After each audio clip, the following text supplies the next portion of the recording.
السلام عليكم ورحمة الله خوتي.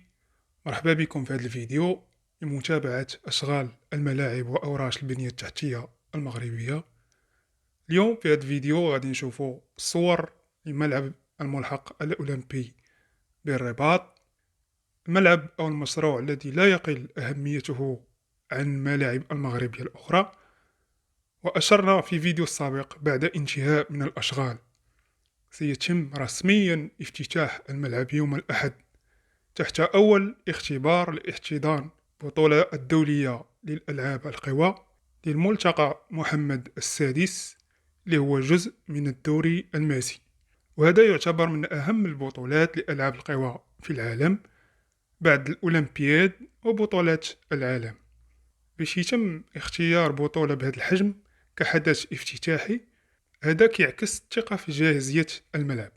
الحقيقة هذا الملعب يعتبر إنجاز مغربي جديد باش تحط مشروع من هذا الحجم ويتم الإنجاز ديالو بهذه الدقة وهذه السرعة التي لا تتجاوز 36 أسبوع.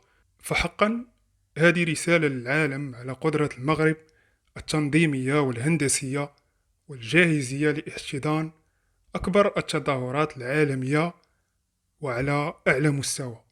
كيف ما كنشوفوا في الصور، الملعب جاهز تماما على مستوى التجهيزات الداخلية للملعب، مثل المدرجات والسقف والأرضية.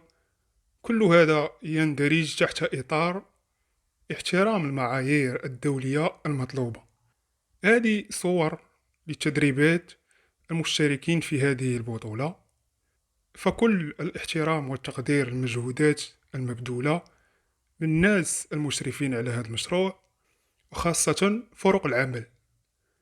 على العموم خوتي، سنكتفي بهذا القدر من المعلومات، ولازلنا في متابعة أشغال الملاعب المغربية التي ستحتضن كأس إفريقيا اللي غادي تنظمها بلادنا. خليكم في متابعة الصفحة للتعرف على المزيد وآخر التحديثات.